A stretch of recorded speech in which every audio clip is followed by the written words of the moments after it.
Hello everybody, today we are reading the story Nyarlathotep by H.P. Lovecraft. So sit back, relax and let's enjoy.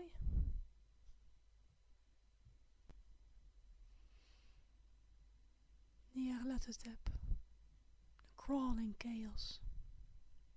I am the last. I will tell the audient void. I do not recall distinctly when it began, but it was months ago. The general tension was horrible. To a season of political and social upheaval was added a strange and brooding apprehension of hideous physical danger.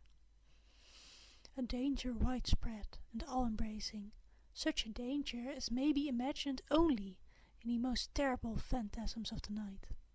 I recall that the people went about with pale and worried faces, and whispered warnings and prophecies which no one dared consciously repeat or acknowledge to himself that he had heard.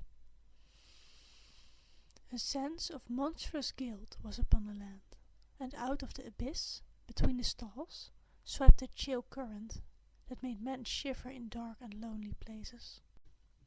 There was a demonic alteration in the sequence of the seasons. The autumn heat lingered fearsomely, and everyone felt that the world, and perhaps the universe, had passed from the control of known gods or forces to that of gods or forces which were unknown. And it was then that Nyarlathotep came out of Egypt.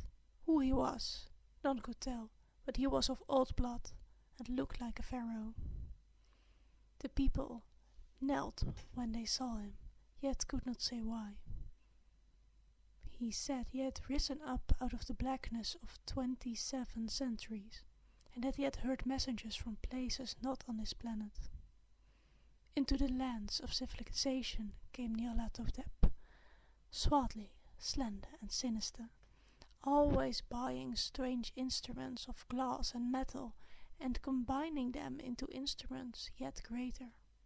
He spoke much of the sciences, of electricity and psychology, and gave exhibitions of power which sent his spectators away speechless, yet which swelled his fame to exceeding magnitude. Men advised one another to see Nyarlathotep, and shuddered. And where Nyarlathotep went, rest vanished, for the small hours were rent with the screams of nightmare. Never before had the screams of nightmare been such a public problem. Now the wise men almost wished they could forbid sleep in the small hours, that the shrieks of cities might less horridly disturb the pale, pitying moon as it glimmered on green waters sliding under bridges, and old steeples crumbling against the sickly sky.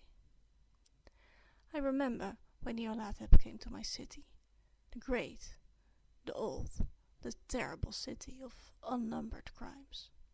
My friend had told me of him, and of the impelling fascinations and allurement of his revelations, and I burned with eagerness to explore his uttermost mysteries. My friend said they were horrible and impressive beyond my most fevered imaginings, and what was thrown on a screen in a darkened room prophesied things none but Nyarlathotep dared prophesy, and in the sputter of his sparks there was taken from men that which had never been taken before, yet which shewed only in the eyes. And I heard it hinted about that those who knew Nyarlathotep looked on signs which others saw not. It was in the hot autumn that I went through the night with the restless crowds to see Nyarlathotep, through the stifling night and up the endless stairs into the choking room. And shadowed on a screen I saw hooded forms amid ruins, and yellow evil faces peering from behind fallen monuments. And I saw the world battling against blackness, against the waves of destruction from ultimate space, whirling, churning, struggling against the dimming, cooling sun. Then the sparks played amazingly around the heads of the spectators, and hair stood up on end, whilst shadows more grotesque than I can tell came out and squatted on the heads. And when I, who was older and more scientific than the rest, mumbled a trembling protest about imposture and static electricity. Nyarlathotep drove us all out, down the dizzy stairs into the damp, hot, deserted midnight streets.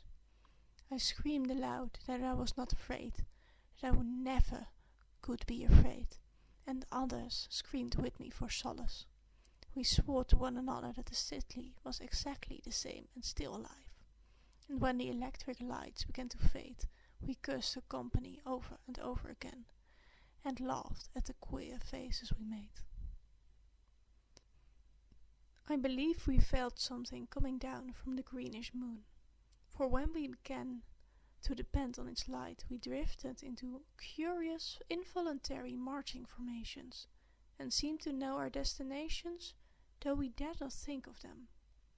Once we looked at the pavement and found the blocks loose and displaced with grass, with scarce a line of rusted metal to shew where the tram lines had run. And again we saw a tramcar, lone, windowless, and almost on its side. When we gazed around the horizon, we could not find the third tower by the river, and noticed that the silhouette of the second tower was ragged at the top. Then we split up into narrow columns, each of which seemed drawn in a different direction.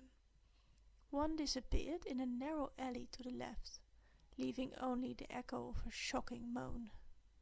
Another fell down a weed-choked subway entrance, howling with the laughter that was mad. My own column was sucked towards the open country, and presently I felt a chill which was not of the hot autumn, for as we stalked out on a dark moor, we beheld around us the hellish moon glitter of evil snows. Trackless, inexplicable snows swept asunder in one direction only, where lay a gulf all the blacker for its glistening walls. The column seemed very thin indeed as it plodded dreamily into the gulf.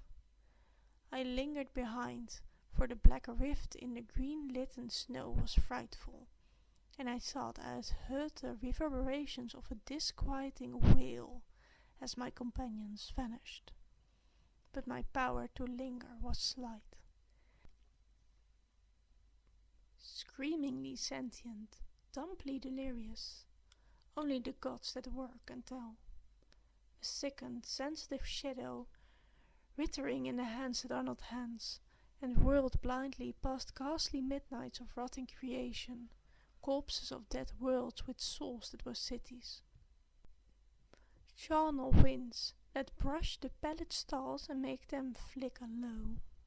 Beyond the worlds, fake ghosts of monstrous things, half-seen columns of unsanctified temples that rest on nameless rocks beneath space and reach up to dizzy vacuums above the spheres of light and darkness. And through this revolting graveyard of the universe, the muffled, mending beating of drums and thin, monotonous whine of blasphemous flutes from inconceivable, unlightened chambers beyond time.